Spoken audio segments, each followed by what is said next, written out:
Esplendor e a Infâmia, com Pedro Jorge Castro, diretor adjunto do Observador. Bem-vindo, Pedro. Olá, como é que estão? Têm visto os jogos do Mundial até tarde ou têm tido mais que fazer? Até tarde Até não. tarde não, aqueles mais tarde não consigo, mas vou vendo alguns. Geralmente os que metem seleções mais pequeninas. Olha, É poesia do futebol. Eu tenho visto, no meu primeiro trabalho, no meu primeiro emprego, portanto, quando tinha 17 anos, já lá vão uns quantos, o meu chefe, que era o Sr. Luís, na tipografia, disse-me que ia pôr férias para ver todos os jogos. Para ver todos os jogos. E que achei aquilo estranhíssimo, mas este também vai pôr férias, portanto vai gastar as férias para ficar em casa a ver os jogos. Hoje compreendo um bocadinho melhor, porque sou notívago, não é? Tenho tentado ver os jogos com a companhia do meu filho, que é fanático por estas coisas, mas isto é difícil acabar de ver jogos às 4 e tal da manhã e depois acordar às horas normais. Acho que ainda vamos voltar ao futebol e ao Mundial neste Esplendor e a Infâmia, mas para já vamos para a Infâmia.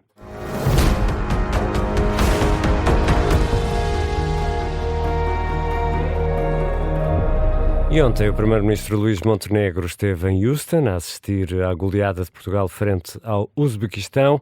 Tem falado várias vezes na necessidade de o país ter uma mentalidade vencedora, uma mentalidade Ronaldo. Encontras infâmia aqui neste apelo à ambição, Pedro? Pois falar é fácil, não é? Dar bitaques da bancada. Outra coisa diferente é entrar em campo e marcar golo.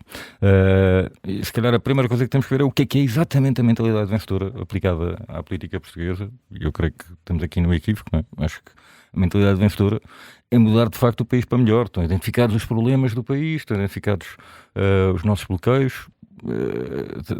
É mais ou menos claro aquilo que deveria começar a ser feito para tentar melhorar algumas destas coisas, para tentar melhorar as condições de vida das pessoas, enfim, em todas as áreas que são importantes para ela e de que se fala amplamente, mas Montenegro tem-se comportado como se a mentalidade vencedora fosse fazer o que pode para não perder a hipótese de ganhar as próximas eleições. Ora, eu creio que está a dirigir as energias e a tal mentalidade vencedora para o sítio errado. Isto é quase como se estivesse a jogar para não perder, e quem entra em campo para não perder, para o empate, né, complica as coisas e arrisca-se de facto a uma grande derrota. Estamos todos aqui em suspenso à espera de ver o que é que vai dar esta votação da prestação social única, não é? Depois de termos tido no fim da semana passada uma surpresa, creio eu, apesar de tudo relativa com o chumbo do Chega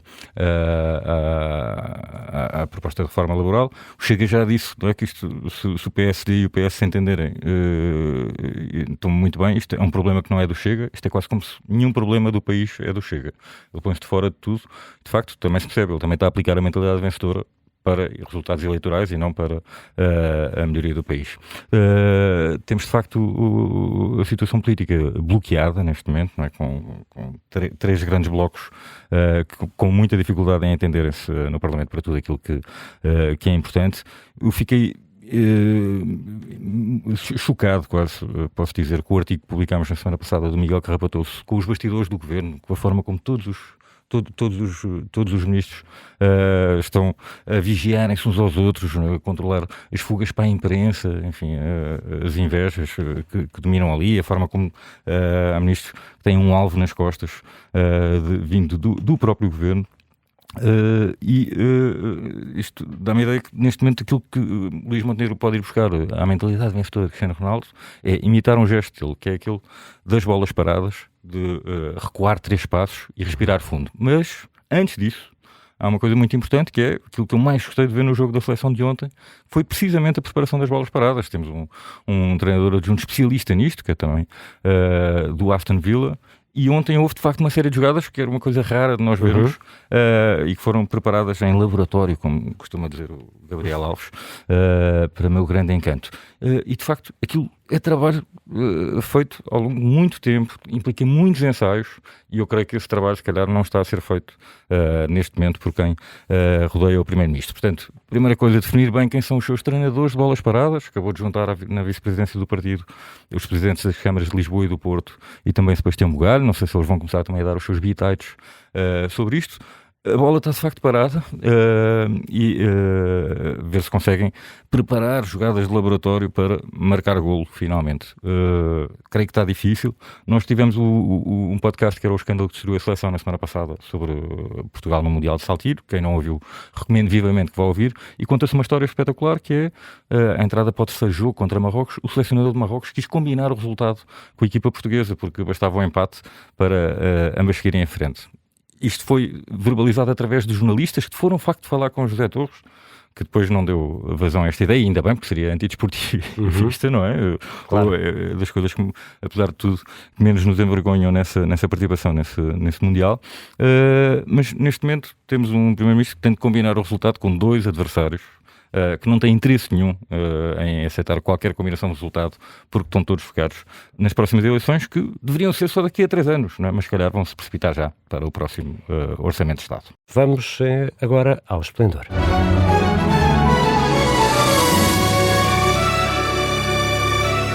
E continuamos à volta do Mundial de Futebol, também no Esplendor. Uma vez que estamos na tarde política, presumo que não vais agora elogiar o 4-4-2 e outras artes do futebolês.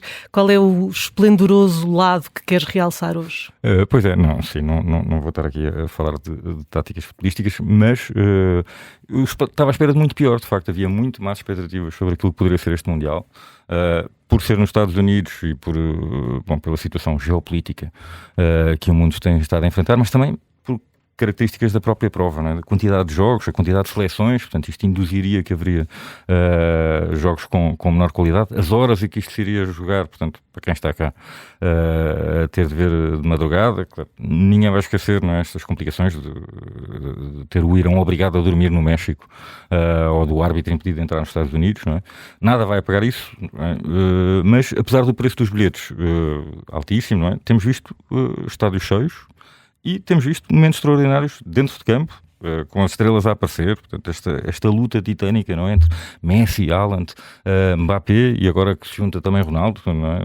Vamos esperar que isso se confirme assim, mas também fora de campo, não é? Com a fã de Messi, eu não sei se viram aquela cena no fim do jogo em Dallas, que apareceu com um cartaz a dizer que é a fã de Messi que tem 100 anos, e também as celebrações dos adeptos noruegueses. Eu estava lá no estádio. Exatamente, sim, que é espetacular. Ela já tinha ido ver um treino do Inter de Miami e tinha pedido Messi em casamento, dizendo que a idade não conta, enfim.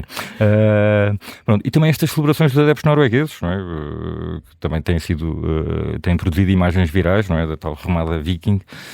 E devemos ter quase mais um mês disto, e eu espero que seja mais dominado por este lado da paixão dos adeptos do que pelas controvérsias que rodeiam uma competição realizada nos Estados Unidos neste momento. Vamos ao baú.